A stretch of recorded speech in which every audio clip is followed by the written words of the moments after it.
I think one of the really important things about the creative arts is originality. Even people don't understand the dialect, of course, they can read the subtitle, but still they were deeply touched by the emotion, by the authenticity, by the history, by the real connection. They need real touching storytelling. This time they can just be friends. They can be, there can be loyalty, there can be friendship, there can be many, many different types of friendships. It had the wind in its sails, and it was a bit, I think, a little bit zeitgeisty. People were ready to hear the story. Can you imagine? A slow-paced family drama becomes the blockbuster for the super speed China. What is the secret behind this, and what does it say about China today?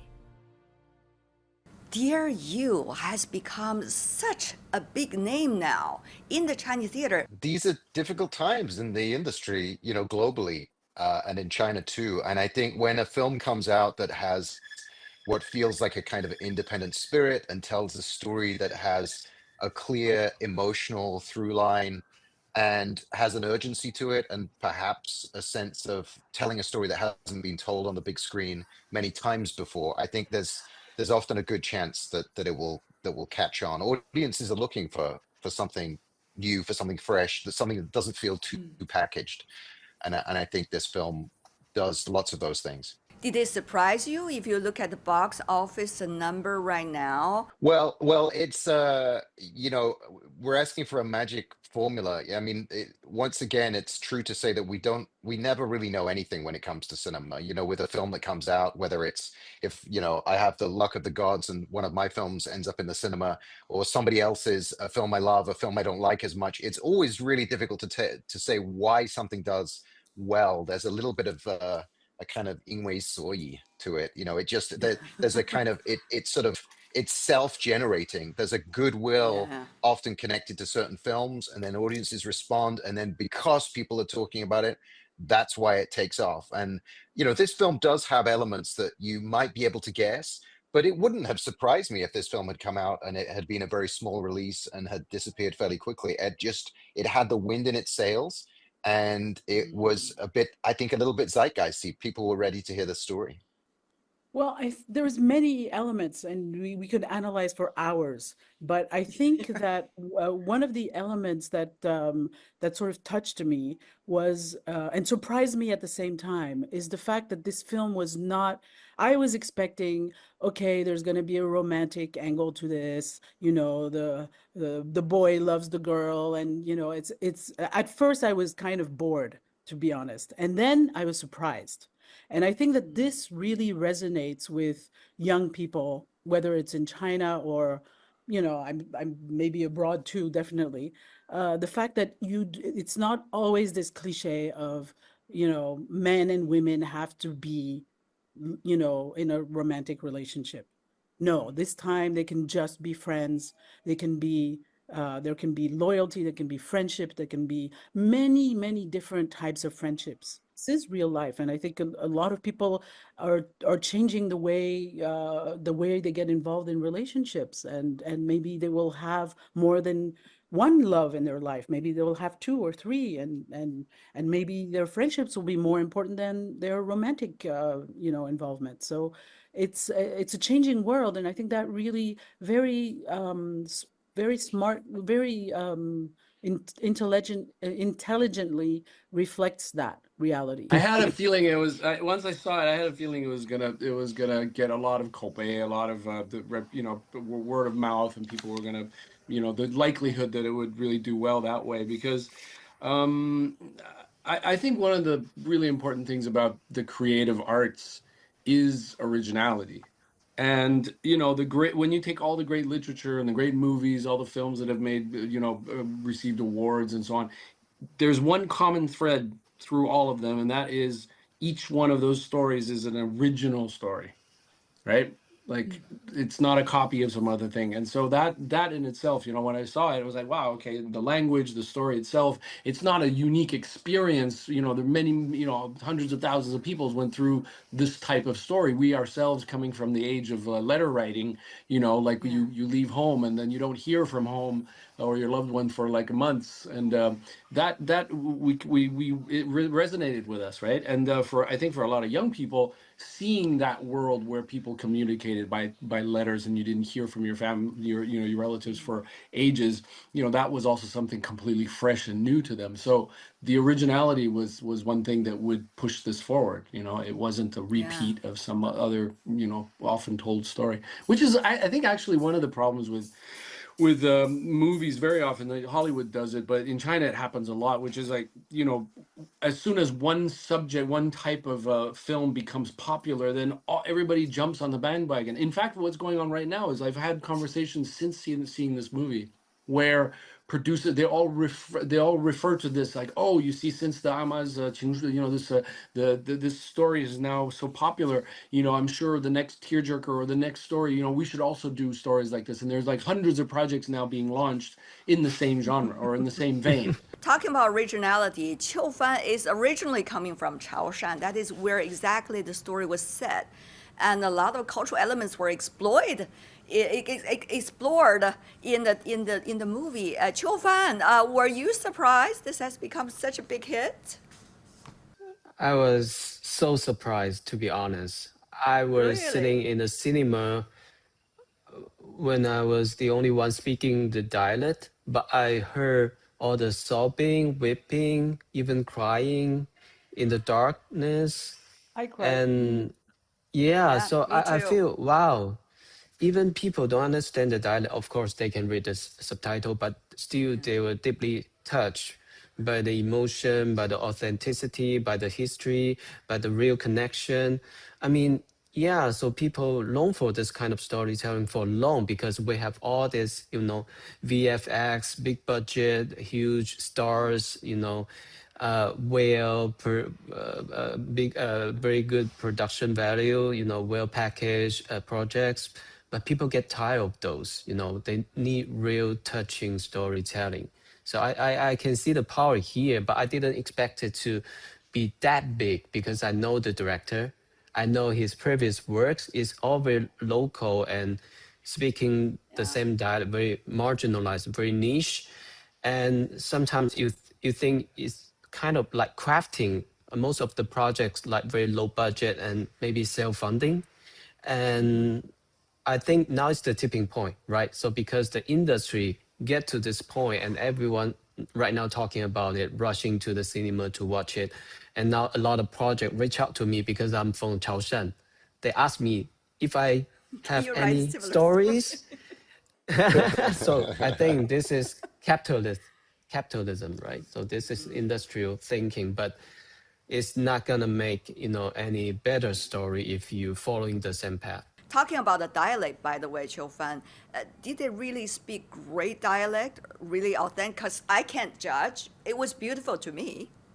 To be honest, each characters they speak a little bit different dialect, even within the same Chaoshan area, but Interesting. each one had different accent. So you can tell it's from different village or cities, but they speak together. It sounds, a bit odd, but it sounds harmonious in a way. So it's quite interesting because a lot of slangs with layers, even some dirty language. If you don't translate it properly, you couldn't get it.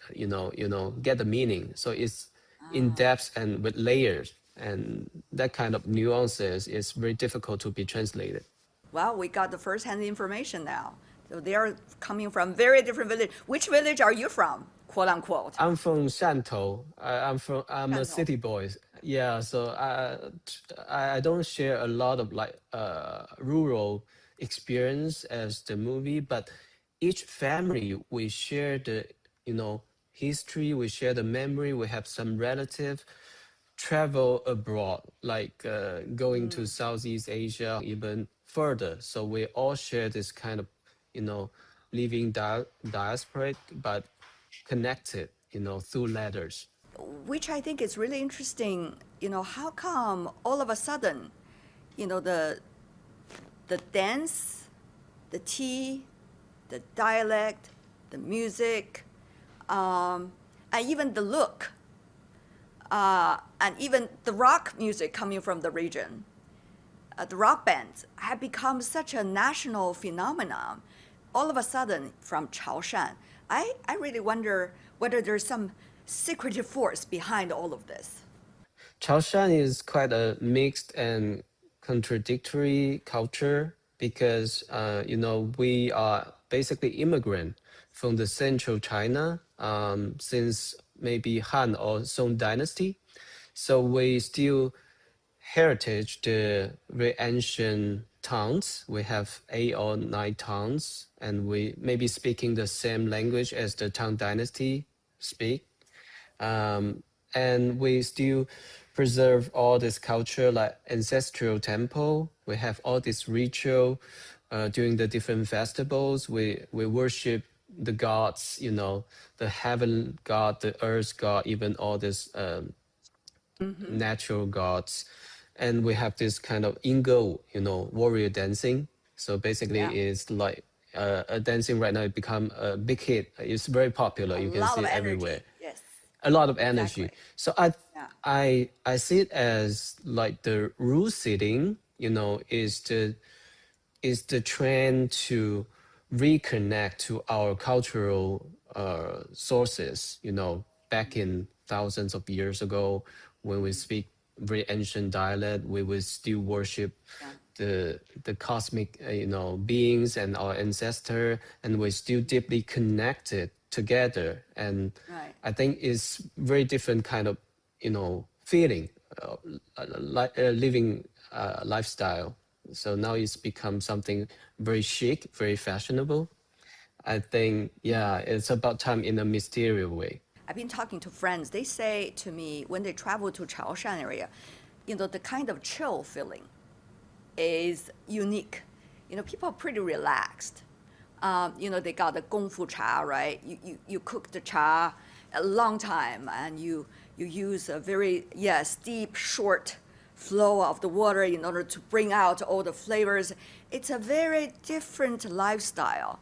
And also, if you look at the rock band coming from the region, some of them are becoming national phenomena. Well, it's interesting you talk about Kung Fu Cha because I had this experience with Kung Fu Cha, which is that growing up in Beijing, in the northern China in the 60s and 70s, the only tea we had was the da gangzi, the Oh, hua cha. yes, That was all we right. had. Like 茉莉 tea 花 was茶. drank in these big mugs, and wasn't until I was in my 20s or when I was 19 or 20 years old that I traveled to the south of China, and I went through Taiwan, and I traveled like through this region, that I realized like there's like a whole nother world of like culture that was dormant because partly because transportation or communication, there was hardly any TV, so people didn't know. But now, with as the whole world is that way, since MTV in the 80s and 70s of music and so on, like the cultures of the world now move so quickly,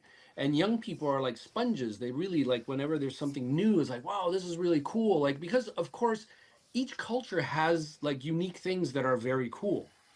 So whenever it flares up, people are like, the young people really like draw to it or draw from it. Most of them in the like very modern environments, right, with glass and steel and cars and public transport.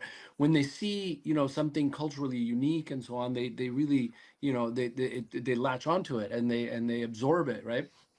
It's like when you see all these like Yeah, young people going around the parks wearing hanfu and or Qing Dynasty dress and all that stuff. I mean, yeah, they really want to um, like be connected to the traditional culture of China. And the modernization that we've had for the past 30 years, it's gone like super modern. It's very steel yeah. and glass and concrete and high technology. But when they're offered the opportunity of getting in touch with the traditions, I think it's very enticing for them. So, how is this, you know, reminiscence vis-a-vis living in the real life kind of situation to know the culture?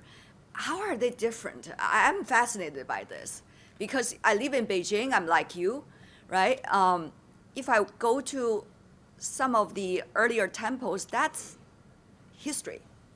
But at the same time, just at the gate, you meet someone that is real life, right? Right. Well, the reality is, I think, like China, of course, it's one nation and it's huge. But in fact, it's like, like as if you were in Europe, like you and I, we would be living in Poland, whereas the culture that we're talking about, Chaoshan and so on, might be Greek or Italian. So in fact, culturally, it is that diverse. You see, so for the rest of the country to suddenly look up and realize, like, oh wow, there's this really Oh, cool wow. way of living down there. I think it's that kind of feeling. It is the fact Yeah. that it's culturally very, very diverse, and we're talking about a Mm. difference between of 1,000 kilometers. The Northerners or the Westerners, or in Yeah. China, and even throughout history, there's been a lot of mixing and so on. But the Genshen part of each culture. I mean, if you go to Yunnan and Sichuan, and each region has its own, like, very, very deep roots and its own kind of culture. And once in a while, it sort of flares up, and everybody goes, "Wow, that's it! That's so China." But in fact, it's all China, but it's all very, very different. Well, I think regional diversity does something to us. I remember when I first came to China in the mid 90s, I used to go to the cinema all the time, even though at that point I'd go and watch Chinese films and not really understand them. But, I still got I was aware really early on. I'm very sensitive to sound. When we make documentaries, sound is such a big part of it. Yeah. And I remember thinking, oh, so much of this is dubbed. So many Mm. films at this point were dubbed either from, say, Cantonese back into Mandarin, or it would be dubbed because maybe the actor didn't have the right kind of Mandarin accent or whatever. So there was a lot of that, and so that's a sort of pull towards the center where you share a culture, and obviously that's important in a country that you share a certain amount. But I think there's a pull now in regional culture to imagine that regional cultures, and when I say imagine, it's because it's true, partly. They've held on to those older, more, to some extent in speech marks, but more authentic cultures. They're not, uh, to use an academic word, so deracinated as the big cities. Where I mean, I think we're all aware. You live in a big city, or you live in a country that's develops rapidly, or has been a developed country for a long time, there are things you lose in that process, and they're often to do with connections between people. They're to do with a sense of your place in a longer history. I mean, just for younger people, look at dating culture and how it's become very anonymized, and people feel very separate from each other and have to find these big Mm. technological platforms to come together and meet each other. But there's something about older regional cultures that pull you back to something that's authentic. I'd make a point though. I don't think it's always about regions. I mean, if you look in Shanghai, Mm. the popularity, and it's true in Beijing as well, and in the South, in the big cities, the popularity of vintage stores now is Mm. huge. I mean, a lot of young people. And why is that? It's because it's talking about an analog world where you had pens, where things were made of stone and leather and wood. And it feels like they exist in a world that has been around for a long time. It's not silicon. It's not a processed material like glass or plastic. It feels like you're connecting to something, authentic. I made a film some years ago called The Six about a different diaspora, a different community in Taishan, what is now part of Jiangmen in Guangdong, not that far away. But when we discovered their local language, when we began to look at their local culture, it's interesting connect the connection to Chaoshan, because the Taishan community often describe themselves as being Hakka Kejia. So they also feel they came from another part of China, and I'm sure many of them did. That's the history there. So Right. they feel somehow connected to a bigger story, but also very regional, very local. And I just think that people in general, young people, middle-aged people, have a visceral feeling about things that are authentic and real. It just somehow grounds you. It puts you back in a space that feels like you're talking about real things and not things that are, incredibly abstract. And I think that's Mm. comforting. There's a comfort to that.